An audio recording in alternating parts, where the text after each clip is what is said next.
Hi everyone, Drew at Denver Private Wealth Management, part 2 of our equity compensation mini-series here. Today touching on employee stock options. What are they, when to exercise, really giving a high-level overview of how these work. So, employee stock options are a type of equity compensation that gives folks the right to purchase shares of company stock at a designated price at a specified time frame. The whole goal of these is to motivate employees to further drive the company's growth and success overall. We can see that as the company's shares of stock increases in value. As a result, those employee stock options become more valuable. Now, this all starts with the grant date. This is the date where the employer gives that stock option contract to their employees, and that's where they designate how many shares of stock those employees are eligible for and the time frame you're looking at. Now, there's two different types of employee stock options. There's incentive stock options, ISOs. There's also non-statutory or non-qualified stock options, also referred to as NSOs. I'll start with ISOs. Two main differences: they're only offered directly to employees, the employees of the company, and two, there's significant tax perks with ISOs compared to NSOs, and we'll get into that. Now, when do you exercise these stock options? Really what you're looking for is when they become of value to you, what's called in the money.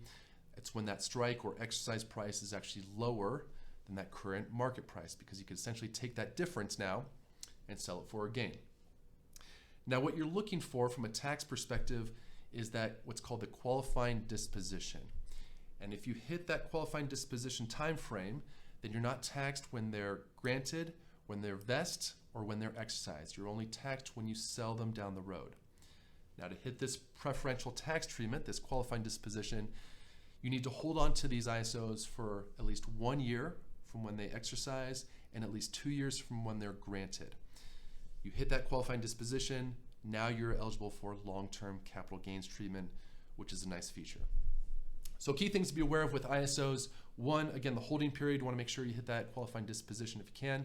Two, we harp on this all the time, you don't want to be overly concentrated in any one position. You want to make sure it aligns with your overall goals and objectives.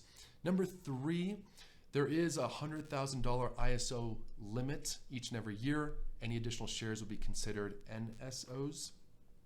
And then lastly, if you leave the company, typically there's about a 3-month window to exercise those ISOs. Otherwise, they will turn into NSOs, but that's something you want to check out with your company.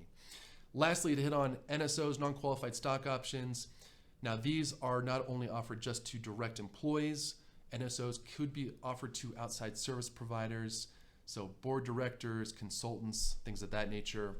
And then two, they don't have the tax treatment like ISOs. There's two tax situations: one when they exercise, and then two when you sell them.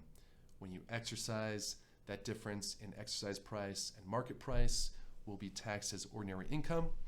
And then when you sell, that will be taxed at capital gains tax rates.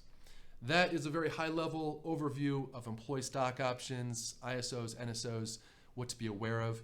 If, as always, you want to talk about your employee stock options, if you want to gather further data and information that pertains to your situation, more than happy to be a resource. Hope you're all having a wonderful day, and we'll catch up soon. Take care.